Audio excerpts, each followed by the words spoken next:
been some pretty interesting moves in terms of world leaders getting together, having a good time together. Well, and these are ones that haven't necessarily been in the same room in a number of decades, but it's not necessarily the ones you want in the same room. That's right. So over in China, we have Vladimir Putin visiting, Kim Jong-un visiting, and this is celebrating the surrender of Japan in World War II. And you have some strange summits going on over there. Yeah, so you have Xi Jinping, Kim Jong-un, and Vladimir Putin. That's right. All hanging out. All in one room. And then you have President Trump posting this on Truth Social. The big question to be answered is whether or not President Xi of China will mention the massive amount of support and blood that the United States of America gave to China in order to help it secure its freedom from a very unfriendly foreign invader. And then he goes on to say, may President Xi and the wonderful people of China have a great and lasting day of celebration. Please give my warmest regards to Vladimir Putin and Kim Jong-un as you conspire against the United States of America. Maybe the most perfect Trump post of all time. But Rick, I want to get your take on what's going on over there and how the president handled it. Well, first of all, let's just say we're so happy that it's President Trump who's in the Oval Office handling situations like this, because the reality is that he understands what's going on. He's following it in real time and reacting in real time. And so putting the Chinese in a position where the president of the United States says, I see what you're doing and I want to have good relations with you, but this is not helpful. I think is the exact position that we want to be in. President Trump is watching it very clearly. Nothing gets by him. And yet his reflexive nature is to make sure that he's fighting for America, not picking fights, not immediately going for a conflict, but showing a little bit of humor and showing the world that he sees exactly what's going on and nothing is getting by him.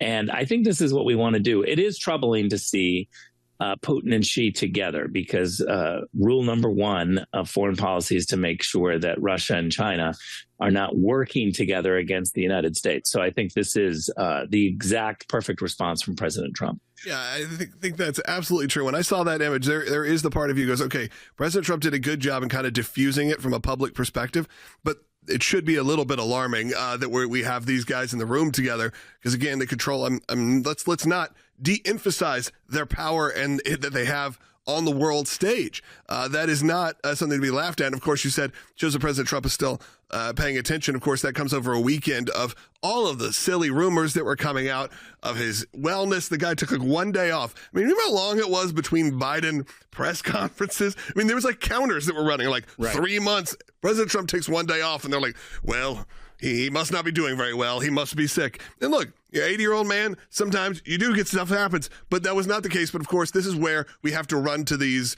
They honestly they stole the playbook, but not in a good way. Right. Yeah. And Rick, one other angle of this summit that's going on that I want to ask you about is something that took place on Monday of this week, where the Prime Minister of India was actually meeting with Vladimir Putin as well as Xi Jinping. Not as surprising to see Kim Jong-un join into that group, but President Trump has had a better relationship with the Prime Minister of India than obviously the Biden administration had, and had made some great progress towards some more economic stability and trying to keep some of the interaction between Pakistan and India in check.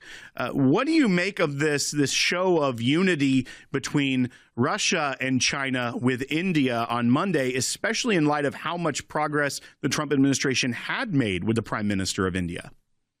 Yeah, look, let's be clear about one thing is that all hell went into chaos when Joe Biden spent 4 years in the Oval Office trying to be the one that was running foreign policy. Remember, he didn't speak to Vladimir Putin for 3.5 years. And, the relationship with India was not good. And so now President Trump is having to pick up the pieces here. And to see India, which is the natural pivot away from China for us, to see them all of a sudden continuing the relationship that they've had for the last 4 years is definitely troublesome. It didn't get past President Trump. and we're watching that closely. But the reality is that we're reminded that the United States has to keep the pressure on in order to get these relationships to a better state. That pressure for the last 4 years was completely off, and we see a whole bunch of chaos in the world. Remember, President Trump handed President Biden total peace in the Middle East and total peace in Europe, and Biden turned around and handed President Trump 2 world wars. It's chaos. And it's something that President Trump is now trying to dig us out of. But again, thank God we've got him there who's watching it and having as his natural instinct a position to try to find common ground, try to push for good relations with another country and the United States in order to benefit the United States. He doesn't naturally go to the conflict. Let's go to war. Let's have some sort of an attack. And I appreciate that, and I'm thankful for him. For full shows, live and on demand, it's Salem News Channel.